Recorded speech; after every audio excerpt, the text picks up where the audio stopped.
Bienvenue à tous pour une nouvelle exploration, un nouveau deep dive, comme on aime les appeler. Aujourd'hui, on plonge dans un univers fascinant, celui des contes. Ah oui, les contes. Des histoires qui traversent les âges, qui nous captivent dès l'enfance. Exactement. Et on va se pencher sur un recueil en particulier, Les Contes de ma mère Loyer de Charles Perrault, dans une édition magnifique illustrée par Kiel. Ah oui, les illustrations de Kill. Un vrai régal pour les yeux. Absolument. Mais attention, on ne va pas simplement vous raconter les histoires, vous les connaissez sûrement déjà. On va plutôt essayer de voir ce qui les rend si spéciales, si captivantes, sans spoiler la fin bien sûr, histoire de vous donner envie de les découvrir. Bonne idée. Parce que ces contes, ils ont bien plus à offrir qu'une simple histoire. Exactement. On va fouiller un peu, gratter la surface. On va creuser, explorer les thèmes, les symboles, les personnages. Tout à fait. Et pour ça, rien de mieux que de jeter un œil à la table des matières. Voyons voir. Alors, on a Peau d'âne, La Belle au bois dormant, Le Petit Chaperon rouge, Barbe bleue, Le Maître chat, Les fées, Cendrillon, Riquet à la houppe et Le Petit Poucet. Un beau programme, hein. On commence par Peau d'âne. Allons-y. Alors, imaginez un roi puissant et riche. D'accord. Et sa richesse, elle vient d'un âne. Un âne pas comme les autres qui produit de l'or. Ah oui, l'âne à la litière d'or. Exactement. Chaque matin, sa litière se transforme en pièce d'or. C'est pas banal, hein? Disons que ça met tout de suite dans l'ambiance du conte. Oui, on comprend tout de suite qu'on est dans un monde où tout est possible. Un monde de magie, de richesse, d'excès peut-être. Et puis patatras, la reine tombe malade. Oh non. Et sur son lit de mort, elle fait promettre au roi de se remarier. Une promesse solennelle. Mais pas avec n'importe qui. Elle exige que sa remplaçante soit plus belle qu'elle. Plus belle que la reine. Ça va être difficile à trouver. Et c'est là que les choses se compliquent. Parce qu'après de longues recherches, la seule femme qui surpasse la défunte reine en beauté, c'est sa propre fille. Sa fille. Quelle situation terrible. Le roi se retrouve face à un dilemme impensable. Trahir sa promesse ou épouser sa propre fille. Un choix horrible. La princesse, elle, est horrifiée. Bien sûr. Et elle essaye de se sortir de ce guêpier en demandant au roi des robes impossibles à réaliser. Des robes extravagantes. Oui, des robes de la couleur du temps, de la lune, du soleil. Des robes magiques en quelque sorte. Exactement, des créations qui défient l'imagination. Mais le roi, grâce à l'âne magique, réussit à les obtenir. L'âne magique, toujours là pour exaucer les vœux les plus fous. Alors la princesse, au pied du mur, demande la peau de l'âne. La peau de l'âne. Mais c'est sa source de richesse. Oui, c'est un sacrifice énorme. Et pour la princesse, c'est un acte de désespoir. Elle est prête à tout pour éviter ce mariage. Heureusement, elle a une marraine, la fée des lilas. Ah, les fées. Toujours là pour aider les princesses en détresse. Elle lui conseille de s'enfuir, déguisée avec la peau de l'âne. Un déguisement. Original. C'est le moins qu'on puisse dire. La voilà transformée en peau d'âne, une souillon repoussante. Un destin bien cruel pour une princesse. Elle trouve refuge dans une ferme où elle est traitée comme une servante. Loin de la vie de château. Un jour, un prince de passage aperçoit peau d'âne. Enfin, il l'aperçoit à travers un trou de serrure, le jour où elle a revêtu ses beaux habits. Tiens donc, un prince curieux. Il est tellement subjugué par sa beauté qu'il en tombe malade. Le coup de foudre faisait. Il ne pense qu'à elle, à cette mystérieuse beauté, qu'il n'a vue qu'un instant. Et que fait-il l'âne? Il exige qu'on lui apporte un gâteau préparé par peau d'âne. Un gâteau, un gâteau. Pourquoi un gâteau? Un go. Oh, c'est pas trop. Un caprice de prince malade, peut-être. Sûrement. Mais par un heureux hasard, peau d'âne laisse tomber sa bague dans la pâte. Tiens, une bague. Le prince la découvre et, obsédé par l'idée de retrouver celle à qui elle appartient, il décide d'épouser la femme à qui la bague ira. Une idée originale. Toutes les femmes du royaume défilent pour essayer la bague. Et bien sûr, elle ne va à personne, jusqu'à ce que peau d'âne, poussée par la curiosité, se présente. Le suspense est à son comble. Et là, miracle fait. La bague lui va parfaitement. La magie opère. Elle révèle alors sa véritable identité et le prince, fou de joie, l'épouse. Un conte qui finit bien. Comme souvent dans les contes de fées. Mais ce qui est intéressant, c'est le chemin parcouru par l'héroïne, la transformation, l'humiliation, la rédemption. Tout à fait. On passe à un autre conte phare. Volontiers. Que diriez-vous de La Belle au bois dormant? Un grand classique. L'histoire d'un roi et d'une reine qui désespèrent d'avoir un enfant. Un désir d'enfant. Une situation assez universelle. Et puis, un jour, miracle. La reine donne naissance à une petite fille. Joie et bonheur au royaume. Pour fêter ça, ils organisent un grand baptême. Un baptême royal, j'imagine. avec tout le faste qu'on peut imaginer, et ils invitent 7 fées qui vont offrir des dons à la princesse. Sepfé, c'est don magique. Chaque don est une promesse de bonheur, de beauté, de talent. La vie idéale en somme. Sauf qu'ils oublient d'inviter une 8e fée, une vieille fée. Oh là là, quelle maladresse.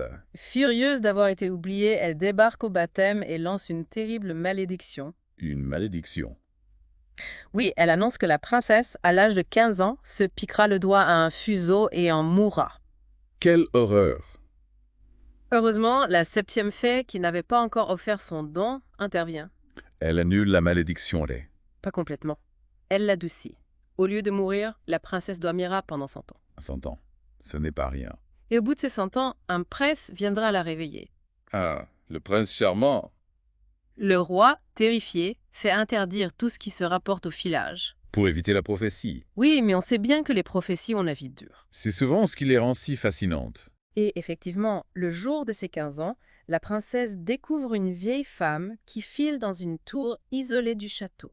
La vieille femme et le fuseau, l'image classique du conte. Curieuse, elle s'approche et bien sûr se pique le doigt. La malédiction se réalise. Elle tombe immédiatement dans un profond sommeil et tout le château s'endort avec elle.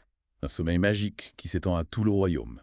La 7e fée, pour protéger le château, fait pousser une immense forêt de ronces autour du château. Impénétrable. Pendant 100 ans, le château dort, caché du monde. Une image de paix et d'oubli. Puis, au bout de 100 ans, un prince qui a entendu parler de la légende du château endormi décide de s'y aventurer. Guidé par la curiosité ou par le destin. Les ronces s'écartent à son approche, comme si elles l'attendaient. Il pénètre dans le château et découvre la belle au bois dormant, endormie dans son lit. L'image de la beauté endormie. La suite, je vous laisse la découvrir. Un conte sur le temps qui s'arrête. Sur la beauté éternelle, sur l'attente. Et sur l'amour, bien sûr. Un thème central des contes de fées. On change complètement d'ambiance avec Le Petit Chaperon Rouge. Un conte plus sombre. Un conte qui met en scène l'innocence face à la dangerosité du monde. La petite fille, la forêt, le loup. Le conte commence par la description du Petit Chaperon Rouge, une fillette adorable à qui sa mère a confectionné un joli chaperon rouge, Un cadeau, un symbole d'amour maternel. mais aussi un élément qui va la distinguer, la rendre visible dans la forêt. Et la forêt, c'est un lieu dangereux. Sa mère lui demande d'aller porter une galette et du beurre à sa grand-mère malade.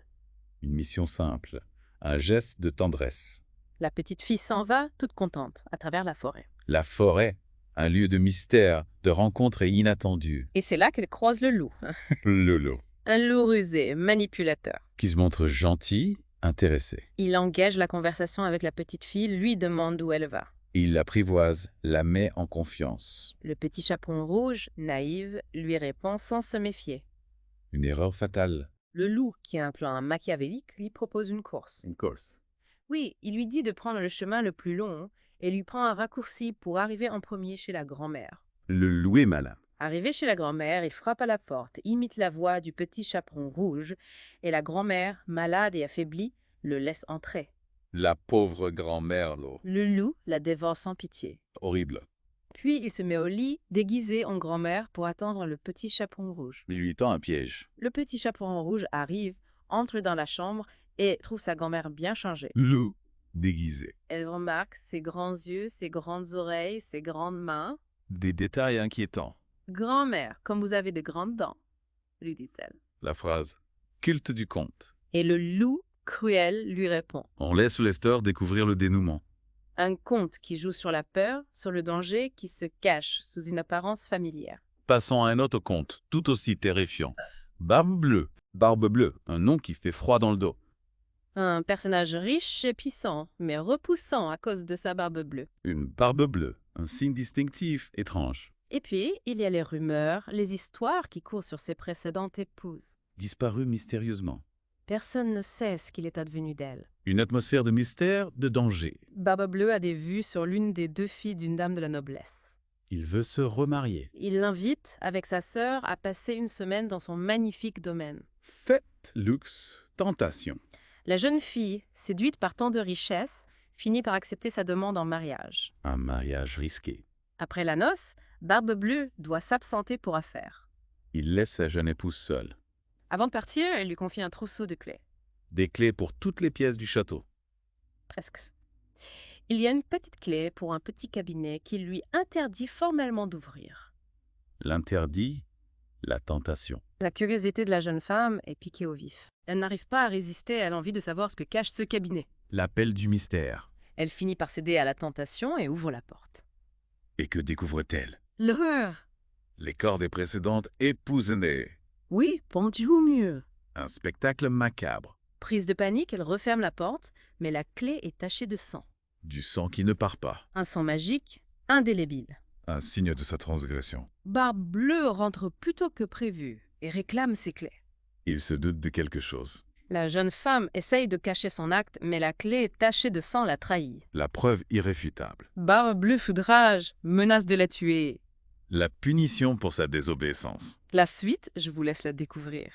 Un conte sur la curiosité, la transgression et la violence masculine. On passe à quelque chose de plus léger. Avec plaisir, Solé. Le maître chatte, ça vous dit? Ah oui, le chat de beauté. Un personnage plein de malice. Un conte qui met en scène un chat débrouillard et un maître un peu naïf. Un duo improbable. Un meunier meurt en laissant à ses 3 fils un héritage bien maigre. Un moulin, un âne et un chat. Le plus jeune hérite du chat. Pas de chance. Il est désespéré. Que faire d'un chat? Mais le chat, lui, est loin d'être abattu. Un chat optimiste. Il demande à son maître de lui procurer un sac et une paire de bottes. Un chat qui savit fou. Oui, et pas pour n'importe quelle raison. Il a un plan. Il promet à son maître de faire fortune. Rien que ça. Et le chat se met au travail. Il attrape des lapins, des perdrix. Qu'il offre au roi en disant qu'ils viennent de son maître, le marquis de Carabas.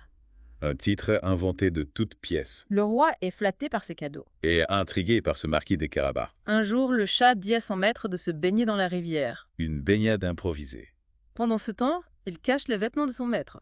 Tiens, tiens. Et quand le carrosse royal passe près de la rivière, il se met à crier au voleur. Un beau stratagème. Le roi, alerté, s'arrête et reconnaît le chat qui lui a offert tant de gibier.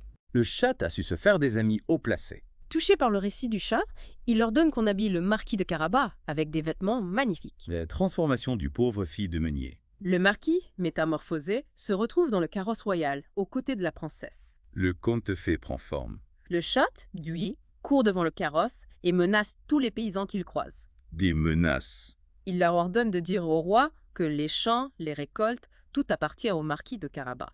Un chat qui n'a pas froid aux yeux. Le roi, impressionné par la richesse apparente du marquis, est de plus en plus convaincu qu'il est un bon parti pour sa fille. Le plan du chat fonctionne à merveille. Arrive-t-il enfin au château du marquis? Pas tout à fait. Ils arrivent au château d'un ogre. Un ogre ça se complique. Le chat, rusé comme à son habitude, défie l'ogre. Un défi Il lui demande de se transformer en différents animaux. pour prouver sa puissance. L'ogre, flatté, s'exécute. Il se transforme en lion, en éléphant. Impressionnant. Mais quand le chat lui demande de se transformer en souris, Une souris. l'ogre tombe dans le piège. Le chat l'avale d'un coup. Un chat qui a bon appétit. Au moment où le roi arrive au château, le chat l'accueille en fanfare, annonçant que c'est la demeure du marquis de Carabas. Un tour de maître. Le roi, ébloui, donne la main de sa fille au marquis. Le chat a réussi son pari. Grâce à son intelligence et sa ruse, il a fait la fortune de son maître. Un conte qui célèbre la débrouillardise et l'audace. Les faits, maintenant. Oui, un conte qui met en scène la bonté et la méchanceté. Une veuve a 2 filles. 2 sœurs, 2 caractères opposés. L'aînée est belle, mais orgueilleuse et méchante. Le portrait craché de sa mère, La cadette est laide, mais douce et gentille. comme son père. La mère a une préférence marquée pour sa fille aimée. Le favoritisme, une source de conflit. Elle traite sa cadette comme une cendrillon. Pauvre petite. Un jour, la cadette va à la fontaine puiser de l'eau. Une corvée quotidienne. Elle rencontre une vieille femme qui lui demande à boire. Une rencontre inattendue. La jeune fille, sans hésiter, lui donne à boire. Un geste de gentillesse. La vieille femme, qui n'est autre qu'une fée déguisée, la remercie en lui offrant un don extraordinaire. Un don.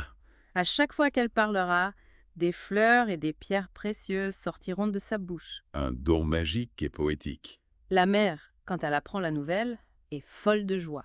Elle voit déjà sa fille couverte de bijoux Elle envoie immédiatement sa fille aînée à la fontaine. pour obtenir le même don. La fille aînée rencontre la fée, cette fois déguisée en princesse. Un autre déguisement.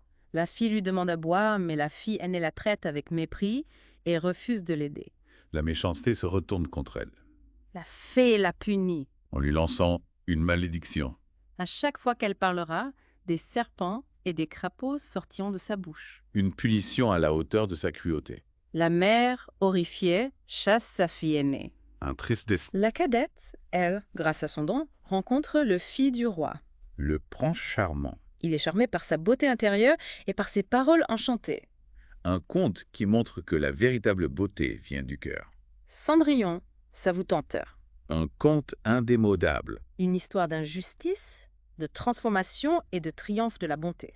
La pantoufle de verre, le bal, la marraine l'a fait. Le conte commence par la mort de la mère de Cendrillon. Un début triste. Son père se remarie avec une femme qui a 2 filles. Une belle-mère et 2 demi-sœurs. Elles sont toutes les 3 méchantes et jalouses de Cendrillon. La pauvre Cendrillon. Elle la force à faire toutes les tâches ménagères, l'habit de haillon et la surnommant Cucendron. Cucendron la souillant. Un jour, une invitation arrive au château. Une invitation et Le roi organise un bal pour son fils. le prince charmant, La belle-mère et ses filles sont folles de joie. elle rêve d'épouser le prince. Elles passent des heures à se faire belles, à choisir leur robe. Pendant que Cendrillon travaille, Cendrillon, elle, rêve d'aller au bal, mais sa belle-mère lui interdit. Cruelle injustice. Désespérée, elle pleure dans le jardin. Pauvre Cendrillon. C'est alors que sa marraine, la fée, apparaît. la magie entre en scène. Elle transforme une citrouille en carrosse, des souris en chevaux, un rat en cocher, des lézards en laquais. Une véritable métamorphose. Et elle offre à Cendrillon une magnifique robe et des pantoufles de verre. Les fameuses pantoufles de verre. Mais elle la prévient qu'elle doit rentrer vers mamie, sinon le chat en sera rompu. Un ultimatum. Cendrillon arrive au bal, resplendissante. Tous les regards se tournent vers elle. Le prince est subjugué par sa beauté. Le coup de foudre. Il danse toute la soirée, oubliant le temps qui passe. Un moment de bonheur. Mais à minuit, le son des cloches retentit. Le charme se brise. Cendrillon s'enfuit précipitamment, perdant une de ses pantoufles de verre dans sa course.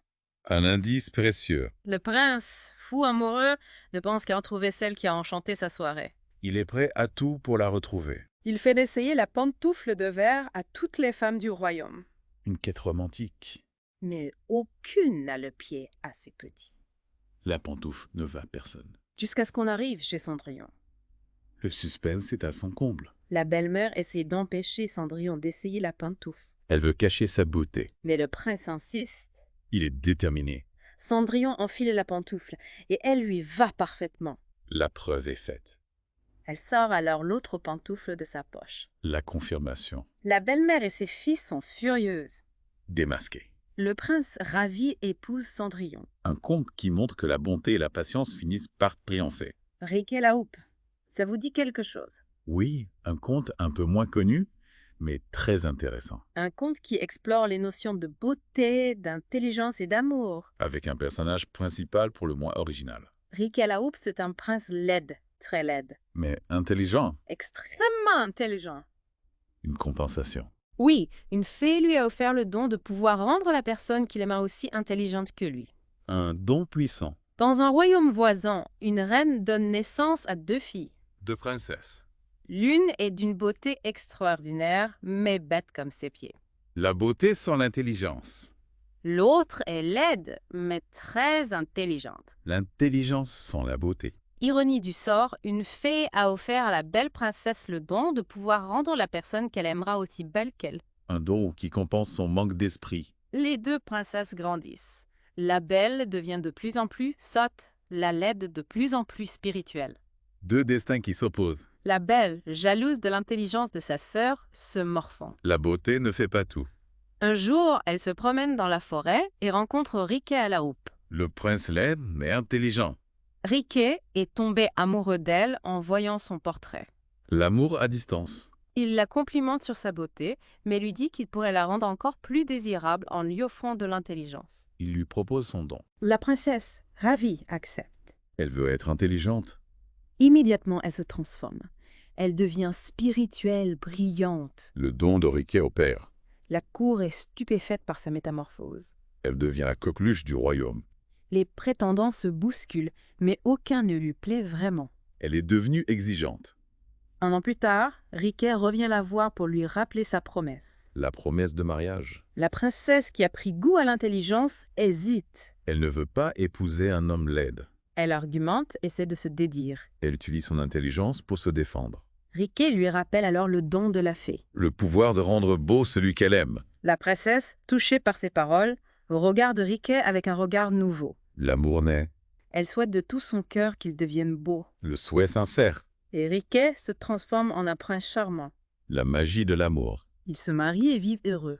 Un conte qui montre que la beauté est relative et que l'amour peut tout transformer. On termine avec Le Petit Poucet. Oui, un conte plein de rebondissements et de suspense. L'histoire d'une famille pauvre, très pauvre. La misère, un thème récurrent dans les contes.